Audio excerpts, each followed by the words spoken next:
Oh, this guy went to sleep. So I am going to look at my phone only to look at my notes on my presentation. Just FYI, the presentation mode thing is a little tricky. Um, Excellent.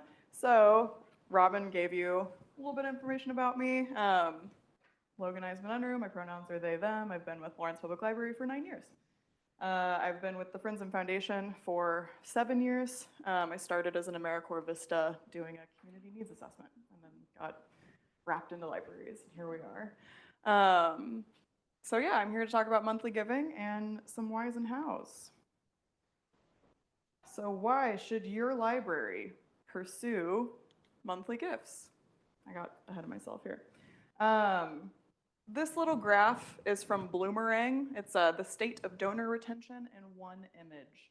I think the most compelling reason for your library to pursue monthly gifts is because it greatly increases donor retention rates. This leaky bucket image shows donor retention rates. The average retention rate, as you can see, is 46%, not even half of donors. First-time donors are very low at 23%. Repeat donors are more reliable at 60%, but then we see a massive jump to 90% for monthly recurring donations. There are a handful of reasons for this, most notably the convenience of set it and forget it, right? It's reliable income. It's easier to budget and plan when you know that there's money coming in every month.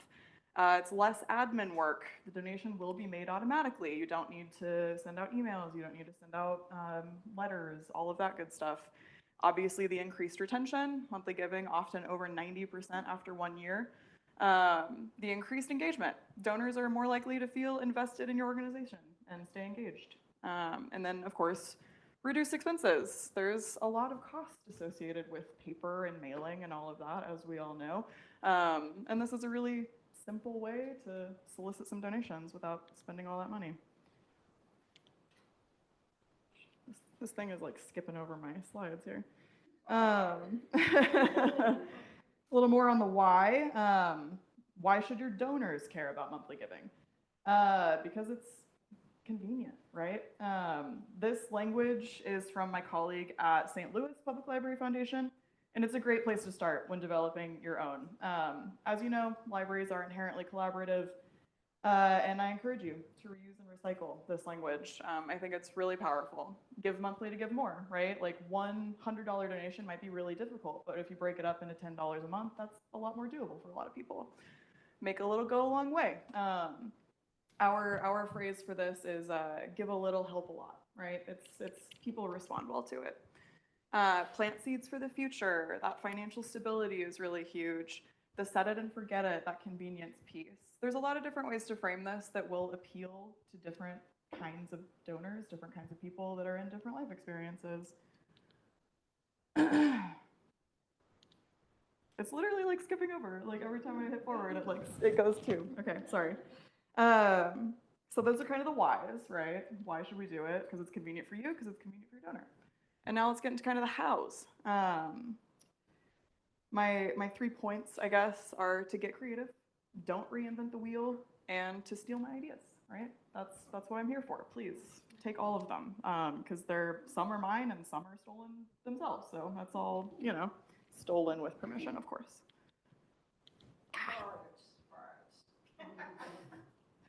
So build the base, right? This is step one. In 2021, we launched a custom-built bookmobile that was named Dottie in homage to our logo that has a dot on it. It was incredibly popular and well-received by our community, whose library access was quite limited during the pandemic, as we only have one library location. We only have one central library.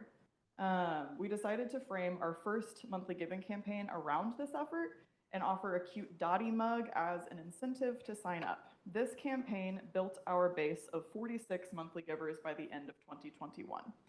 If a mug is cost prohibitive for you, think of perks you can offer that don't actually cost anything extra, right? So like a great example of this is coffee with the director. Invite donors in for an informal conversation about the library, put on a pot of coffee, right? It's simple, but it's effective. People like to know that they're seen, that they're heard, that they have that direct line of communication. You can use the arrow keys if that's better. Okay, yeah, I probably will. All right. So, normalizing monthly giving. Regular messages, play the long game, tie it to known events, right? These are simple ideas, but they are effective. It's key to normalize monthly giving for library patrons. The more often they hear about something, the more likely they are to internalize it and eventually act on it. Don't forget that you're playing the long game. It won't happen overnight. People want to know the kind of lasting impact they can have. It's really helpful to tie your asks to well-known events like summer reading or banned books week. This example here was released as a news article on our website in conjunction with lots of national headlines about book challenges, right? That was really front of mind for a lot of people. Note the highlight here of strengthen our community's right to read freely, right? It's not specifically saying like we are using this money to fight book bans. It's just like you're supporting the library, which inherently encourages this. We heard a lot of concern from our community about book banning at the time, and we found that this message was really resonant. So, my next point is don't overcomplicate your message. Okay, it is running, excellent. So I'm really stuck on the idea that the library can literally save you money. It's a great angle, but unfortunately it's a really complicated one to get across. This was my first attempt that got very little traction. It's too much text, it's too much processing to understand the message, right? I took these average subscriptions from a certain study that I can't quite remember at the moment, but the average American spends $219 a month on subscription services like Spotify, like Audible, right? These things that we all use. Library users can access essentially the exact same things for $0 a month, right? Library donors support the free books for all, the free resources for all. It's a great message, but it is not one that is very digestible, right? So, here we go. So this was my second attempt here to make the message more digestible. So let's watch this together. It has some like little music to it, but it doesn't really matter. And this is an Instagram reel format.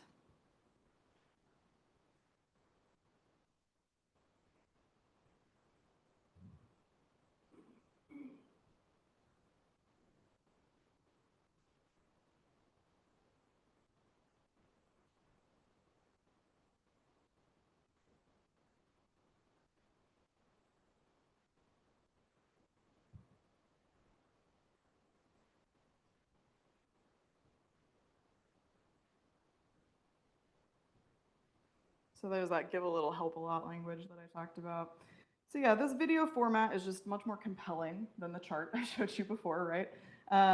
It's a nice presentation, but it still didn't capture new monthly donors as I'd hoped. I really thought that like showing people the literal amount of money they could save by using the library and then supporting the library to give back, I really thought that would resonate, and it really didn't.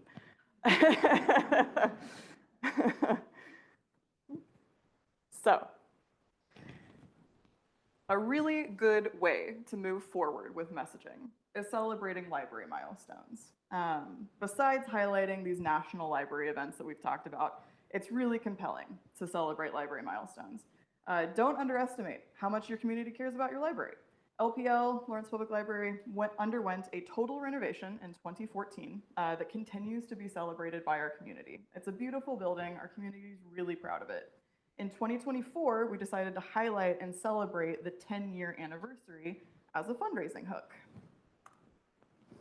So this email corresponded to both summer reading and the library renoversary, as we were calling it.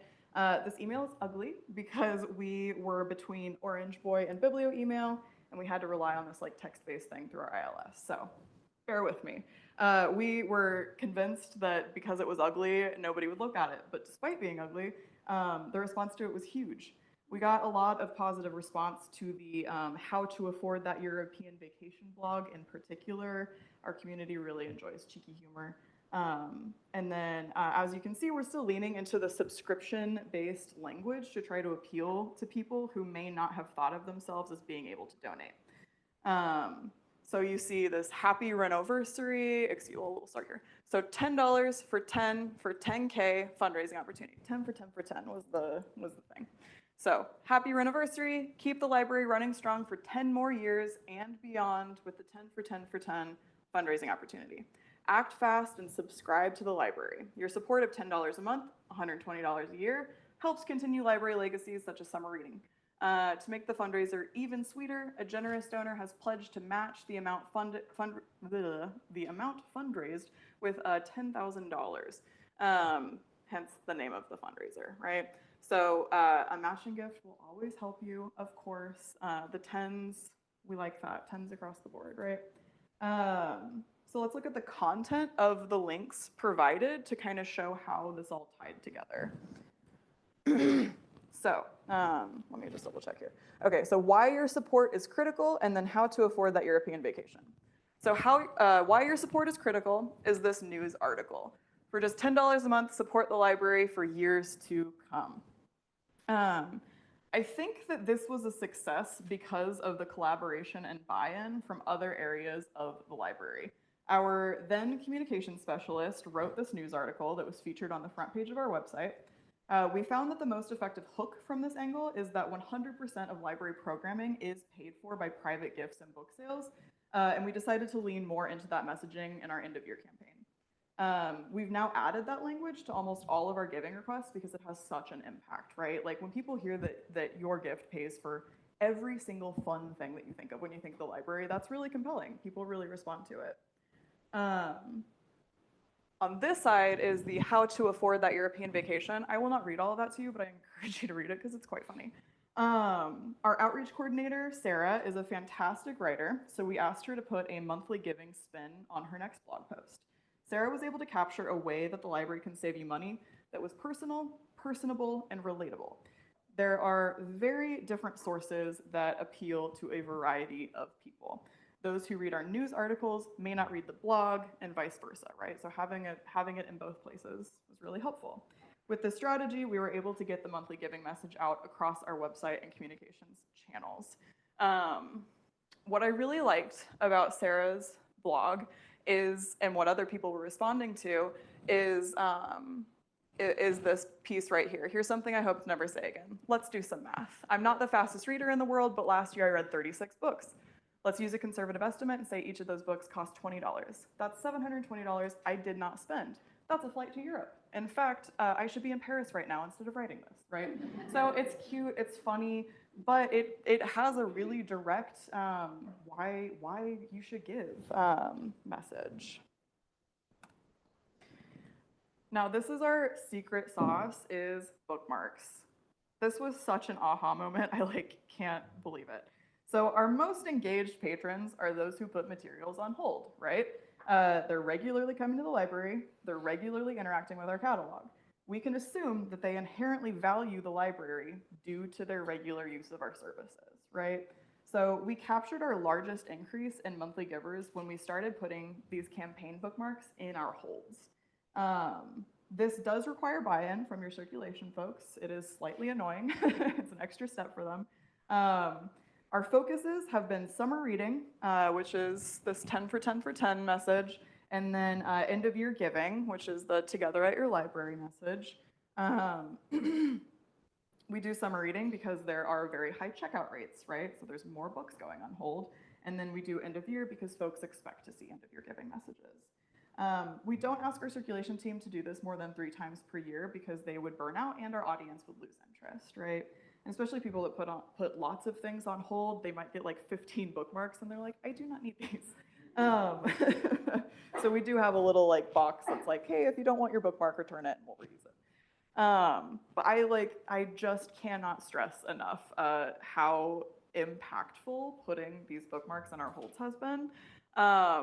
Simple messaging. I designed these in Canva. Canva is really easy to use.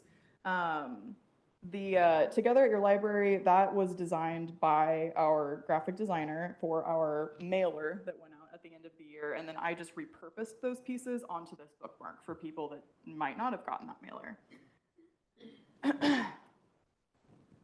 Find a hook, right? This is big. And again, steal this stuff, guys. Over Valentine's Day, we launched a little mini campaign basically for monthly giving. This messaging was featured in most digital library communications and populated across our website. We also emailed our current page turners, but that's what we call our monthly givers, is page turners. We emailed our current page turners asking them to send this invitation to 3 of their friends with an LPL is my Valentine, make it yours too, ask. I will say it didn't really get much traction this year on that element, but as folks see it consistently each year, that could easily change, right? We did get new monthly donors through this, but I think the asking people to share it, like that piece didn't quite go the way that I wanted it to.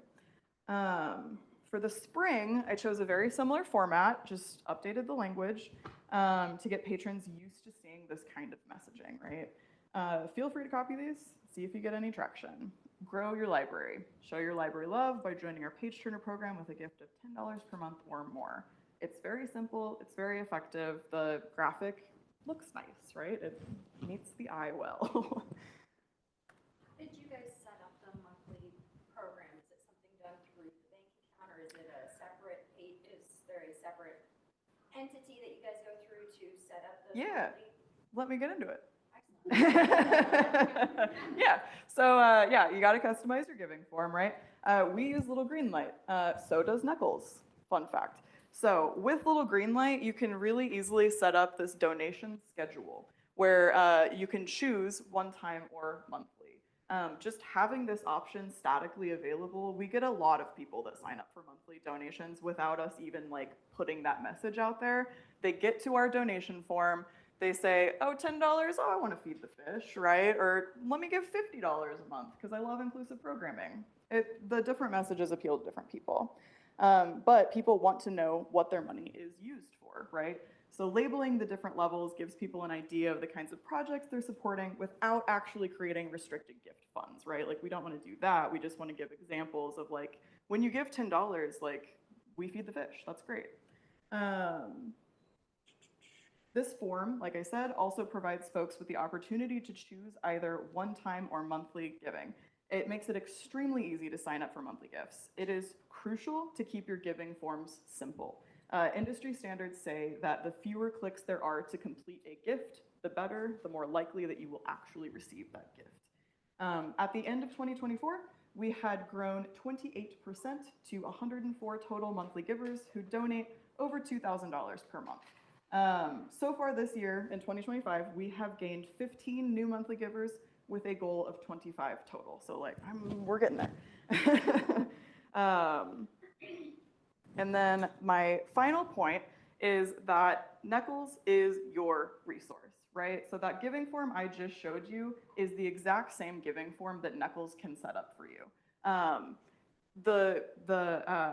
Sorry, do not underestimate what a massive resource Knuckles is offering you.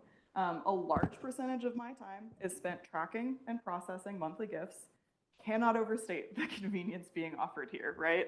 Knuckles will create your form that allows for monthly giving. They will process your gifts, make sure they're tracked, make sure they're acknowledged properly. They will follow up with your donors when credit cards expire, when all of that stuff happens. You don't have to chase people down. Knuckles will do it for you. And then, of course, the free money, right? Sit back, collect that reliable monthly income. It is entirely beneficial and it's for you. So those are kind of my points. I am highly caffeinated. I'm sorry if I spoke too fast. I tend to do that, but I am so happy to answer questions. I'm happy to go back to slides if you want to take the information from them again. Yes? So you mentioned bookmarks. Yes?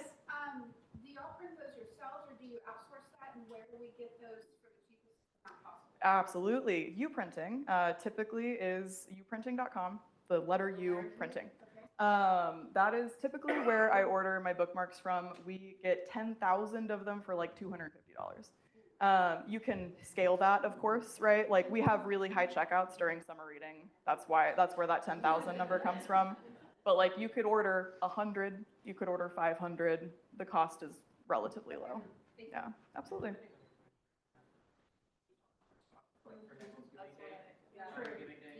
Yeah, you absolutely can do that. Absolutely. Yeah. The front and back thing gets a little tricky, right? But Sorry if I just was curious. yes.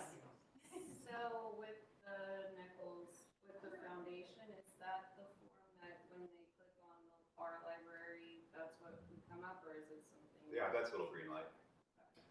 Yes. And just to kind of add on to that, and I've discussed this with Mike, and correct me if I'm wrong, but, you know, now we have our foundation page, and then it has a drop down with everybody's library that is a foundation partner. Now, not all of you are foundation partners, it's super easy to do, email me and I can send you the paperwork, all you need to do is sign it and have your board chair sign it, and then we create a foundation fund for you. And so basically what that is that we're gonna hold the money for you and then we'll, you know, do all the processing and everything. Now with Library Giving Day, everybody is on that form. You don't have to be a foundation fund partner. But one new thing that we want to encourage people to you know, implement some monthly giving programs is that we can create a link for just you. Yeah. That's So crucial. they don't have to scroll down the whole list Right. of everybody's library. Right. That's exactly. You put that link on your website, you put that link, and I don't know if you can go back to the bookmark that has the QR code on it. I mean, I know you guys use that for Library Giving Day, but just an FYI, that is a free thing that you can do. Basically, you just Google it, and I don't know what that platform is, but you know, you just enter the link, and then it will spit out a QR code for you, and then you can. Oh, does it? Okay. Yep. Okay, I Canva will do apologize. it. Bitly is a site I definitely recommend for QR code generation. bit.ly. That's another really good one that has a free element. And, you know, kind of tagging onto that too, there's Bitly and there's Tiny URL. Sure, yeah. Like when you are coming up with a link, it is very donor friendly if it's shorter. Yeah. People do not want to see something really long. Right. So you can go onto Tiny URL or Bitly and plug in your link and it will, and you can name it. Now, you know, it depends on other people that have gotten that particular name, but you could, you know, you can name it Meriden, Summer, I mean, not something that long. Right. But you can name that, and so I do really, really encourage you to go that extra step and do a shorter name on the link, because again, people. Make it as simple Yes. as possible. That is the Yes. only way to actually get people to make the donation, right? And the giving form I showed you, this is like, it's 2 questions. How much do you want to give? How often? And then just give us your information. That's it, right? Through Little Green Light, you can pay with obviously your credit card. You can pay ACH, direct deposit. You can do Google Pay. You can do Apple Pay. So it's highly convenient. It's a platform that people aren't going to be familiar with, but the payout piece will be. Convenience is king, right? Yes. So how do people cancel that if they want to? Because I know that's like when they sign up, they want to know, am I going to have to call and sit on the phone for 10 minutes to cancel this? They can send an email and say, hey, I'm done. They can call and say, hey, I'm done.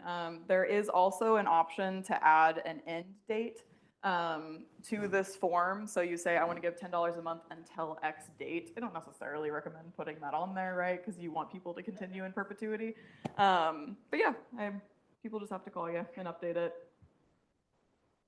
And just an FYI, you guys probably, those of you that participated in Library Giving Day, I'm sure you saw with the fees and everything. Mhm. So we process all credit card gifts through Stripe. Mhm. And it is, Mike, correct me, is it 31 cents per transaction plus?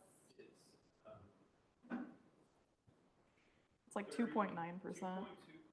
Oh, yes, plus 31 cents. Mhm. Okay, yes, yes. Yeah. So you'll see, so basically, if you set something like this up, we would hold the money for you. You need to have a foundation fund. We would hold the money for you. We can disperse it whenever you want. You just have to email me and say, hey, you have to give us at least a week to be able to turn around the check. Mhm.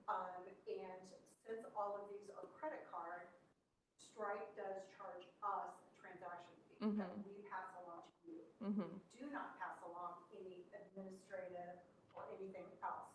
And any credit card processor you use is going to Mhm. So like there's There no is way an to go around option, that. there is an option for donors to add 3% to cover the fee. That if you scroll down, there is a little checkbox, that pops up too. So that's another, and almost everybody chooses that. Because if you're giving $10 a month, that's 30 extra cents. You know, it's like, people are like, oh, sure, you know.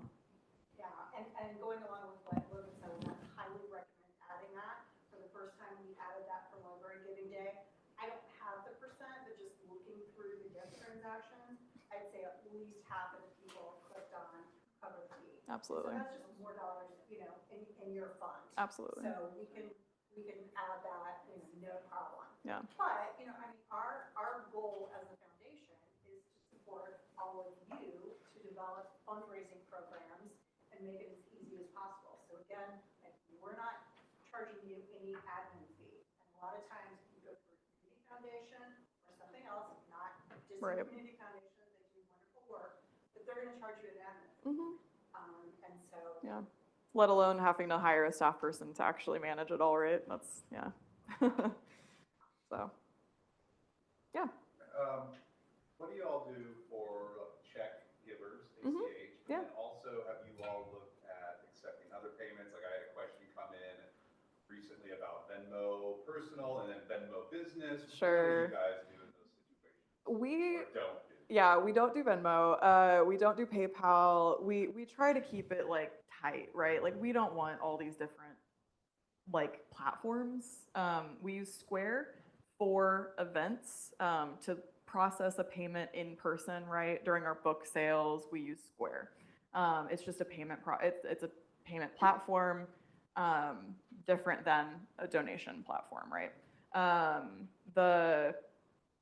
The checks, an amount of people send us checks monthly, and they just set that up with their bank or their financial advisor, whoever.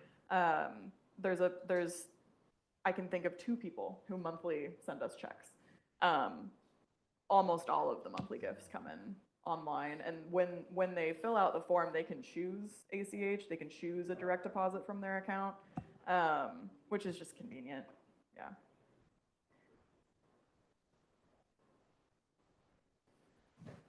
So, I guess I have a question. I love the idea, but we just did a huge push for Library Giving Day and felt I was successful, but I'll ask. Sure. So do you have suggestions, when would be a good time to start a new campaign? Because I hate Yeah. about it feeling like we're just always asking for money. Yeah, I totally get that. However, people do want to support the library, and I think that making that messaging just every single time you send an email, there's a sentence about your support makes this happen. That kind of thing is really powerful. Even if it's just your footer of your email, just every single footer of your email says, what we do would not be possible without your support. Consider making a gift, that kind of thing. And then it's not tied to a season. It's not tied to a campaign. It's just, you can support us if you would like to. Give a little, help a lot, that kind of thing, right? The seasonal stuff, I think I don't know, it's timely, it's resonant during a specific period, but you can definitely make that language a lot more general. Don't forget, you see every message that goes out. Yes, absolutely. So you're not actually flooding them as badly as you think you are. Absolutely. That's so true. and I'm sure you guys have heard this, because I've mentioned it probably a million times in my emails, but marketing research shows that people need to see something 7 Yes. times before they actually take action. That Yes. doesn't necessarily mean that they're going to hit donate now. Right. That just means take action. Because, we all know that our email inboxes are being flooded all the time. And we might have every intention of signing up for this or, going to this particular event or whatever, and we get busy and forget. Yes. And Yes. so repetition is really key. Yeah. I do think you have to be strategic about it. You don't want to, every time you're communicating with people, ask them for something. And it's really important to balance that with thank you messages. Mm-hmm. And balance that with how often do you put in your newsletters, this is the impact of this campaign that we did for Library Giving Day. Right. We used the funds for Library Giving Day for summer reading.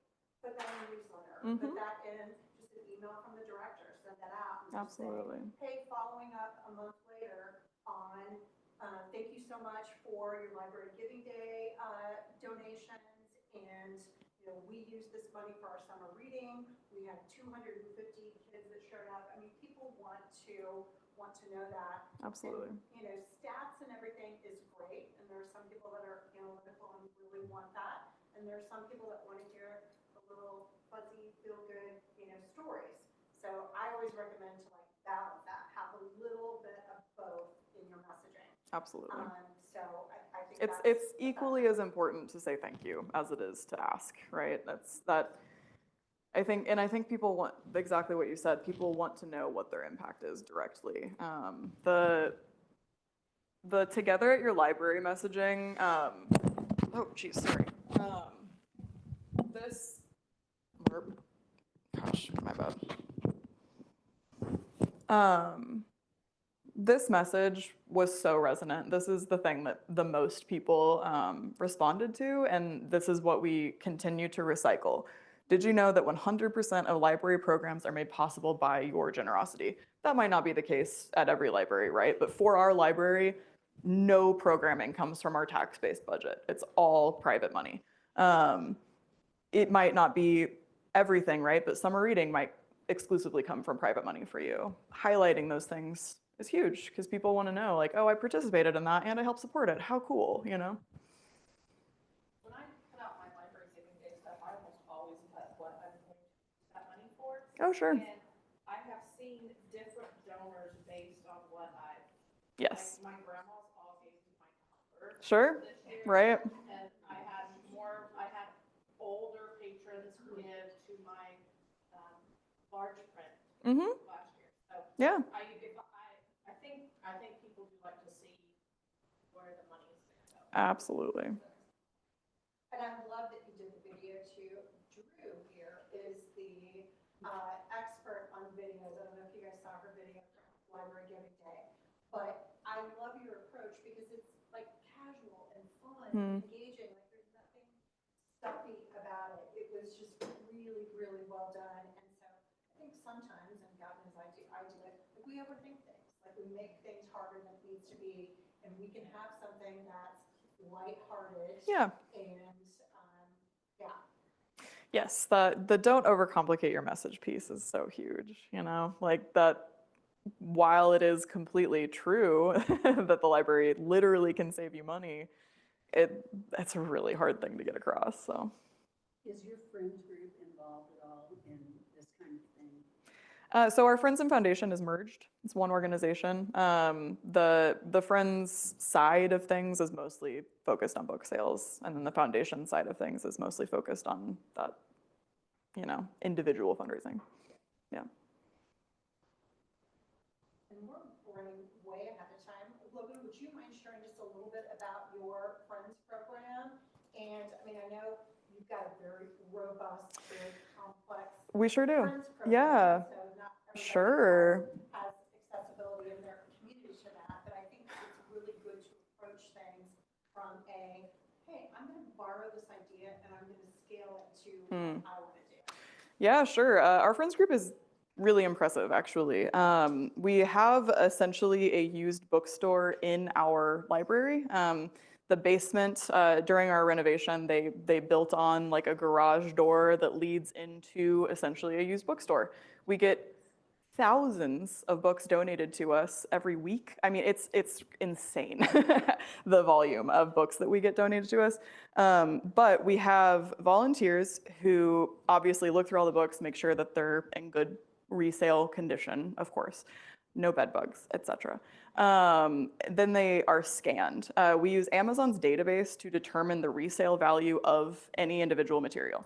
If it is worth more than $10, we will sell it online.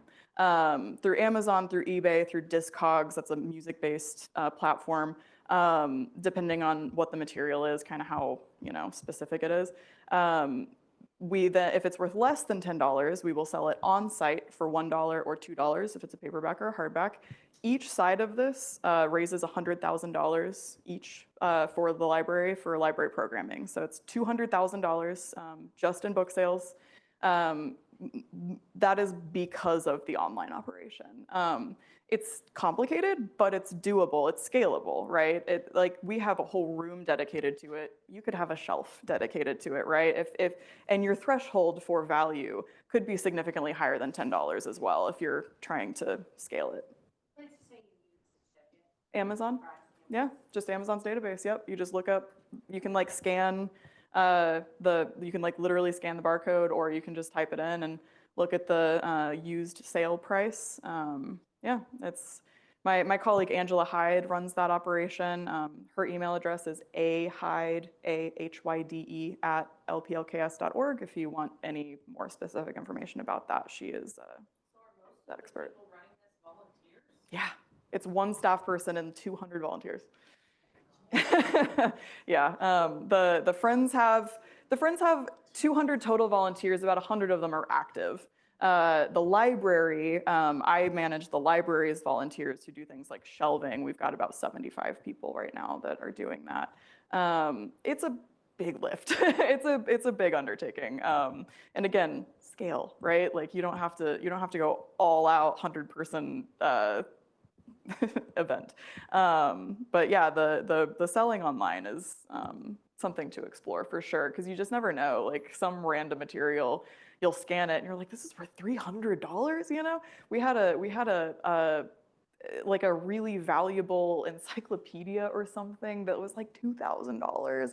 Like it's really kind of wild, the materials that will come through, but yeah. So do y'all like ship them off to Amazon, or do y'all hold them and wait for them to sell individually? Yeah, so we are a seller on Amazon, so people will buy that specific material from us, and then we will ship it off. Yeah, yep. So how do you do your book sales? Do you have monthly book sales? It's quarterly. Our big, huge, like weekend-long book sales are quarterly. Spring, summer, fall, not winter. And then we do second Saturday kind of mini book sales on the between months. Our spring book sale just happened a couple weeks ago, and they raised over $19,000 in 3 days. It's our community really likes to read. They come and buy the books, and then they donate them right back to us, and then they come and buy more books. And of course we have the academic aspect as well, right? So we do get a lot of textbooks donated to us that are worth more money than your average book, but. I picked up a hold a couple of Saturdays ago, and there was no parking in the parking garage. I had to park upstairs. Yeah. I was like, what's going on? I came in. So I've never seen the library so full of people browsing books. Oh yeah, yeah, at the book sale. At the book sale. And it was a con weekend as well. Yeah, we had a LPL con the same day as the book sale. There were like, I think they said over 2,200 people came through the library that day, which is crazy. It was so packed. But yeah, we've got a lot going on. If anybody has questions for Logan about. I have a question. Yeah, Because you mentioned Canva, and Yes. I hear a lot of people say, oh, I don't know how to use it. Sure. So I'm guessing you didn't know how to use it the first time of course. you jumped in. Right. But you probably had, I know you to be pretty savvy. Sure. So, I mean, what would you suggest Mm-hmm. to people, and also just about creativity? Sure. Like it sounds like you guys kind of have a voice. Yeah, yeah. and a brand. Sure, So sure. maybe, on the nuts and bolts side, and then also just like Yeah. how you like approach that. And it sounds like you guys are good about coming up with a program and then recycling it back. Totally. So how do you keep it fresh? So maybe you can talk just a little bit about. Yeah, sure. I'm kind of embedded in our marketing department, our marketing team of two. And so I do work with them to make sure that all of that messaging remains tight and branded, of course. Canva is a really simple platform to use for graphic design. This whole presentation is on Canva. They have templates like where not even templates, they have full designs that are just available. And if you like it, you can use it. And you can shift this color, you can shift what the message says, all of that, and then it's done. I can't overstate how easy it is to use Canva. Like if you don't want to dive into Adobe, which is super expensive and the learning curve is really extreme, Canva is simple. It is free for nonprofits. Highly recommend you get on that. I mean, it can even like transform your event like marketing and advertising as well. Just like making your events like look branded, and then people can say, oh yeah, that the Books and Bagels event or whatever it is. Yeah, I really do like Canva. There are lots of guides as well. Like if you're confused about anything, they have very comprehensive like help materials as well. But uh-huh. Yes, free for nonprofits. Yeah. Yes, if you're a library that is not also a 501c3, I think it is slightly more complicated, but I do believe that libraries still count. Sweet. Yeah. Awesome. Yep. Yeah, yeah. There should just, when you look at like the levels, there should be a Canva for Nonprofits button, and then you go in that way.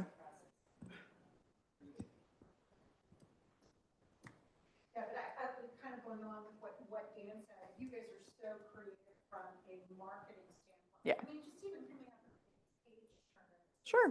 Pretty clever. Sure. So where do you get your inspiration from? I know just from us talking and things, we're a member of the Library Support Network. Yes, and Ashley can relate as well. But, you know, I mean, I think a big part of it, and that's hopefully one thing that we can do today, is sharing ideas with each other, making it your own. Yeah. And like, you guys know what works in your community. So like, you know, we could recommend something and you say, yeah, that's not gonna fly in my community. And that is great. Absolutely. You take that and then you build on it and figure out what works for you. But how do you come up with your creative ideas for programs? I know you guys just had an event that was really cool, that was very successful for you. The con, is that what you're talking about? No, your Bingo? Sorry. Before that, it was end of March. Oh, our annual fundraiser? Yeah, sure. Our actual annual fundraiser, yeah. What was your question? Sorry. Just from a marketing standpoint, like in how Mm. we can, like, kind of like what Dan said, as Mhm. far as build the brand. Sure, and come sure. up with some creative things to start and make. Yeah, for branding, I would say our annual fundraiser always has a theme, right? And in previous years, we've just pulled something, right? Just try to come up with something that would be cute or relevant. Instead, now we are just basing it off of the summer reading theme. It is so much more simple because it's decided like 5 years in advance. Color Our World, right, is the theme this year. So that was our fundraiser theme. It was art-centric, it was colorful, it was fun. We had activity stations like to make a friendship bracelet and to like make a letterpress coaster and artistic kind of things. But yeah, we do try to keep our messaging tight and based on, you know, programs, events, that kind of thing. As far as where the creativity comes from, I mean, I don't know. The ether, right? We have a good team for sure. The giving levels that you mentioned, so we have page turners are our monthly givers, right? We named our giving levels just kind of for fun. People think it's cute. So our giving levels are $25 short story, $50 novel, $100 bestseller, $250 classic, $500 epic, and then if you give 1,000 or more, you're part of the New Chapter Society. So, you know, special group that has a plaque. So, yeah, I just tried to, you know, go off of literary-based tiers there. Bring it all back to books. That's our bread and butter, right? If somebody wanted to steal from you all, where should they go? Just the foundation's page? Should they get a good overview of like your annual programs from there, or just? Maybe. You'd get an idea of what we fund and stuff like that, but not necessarily like individual campaign themes. If you do want any of them, you can email me. My email address, if you care to write it down, is L.Isaman, I-S-A-M-A-N. It looks like Lisa Mann, and I get a whole lot of emails. Dear Lisa, that's not my name. So Lisa Mann at lplks.org, L. Eisman, right? If you want any specific things, I'm so happy to share them with you. Sorry I spoke so fast, guys.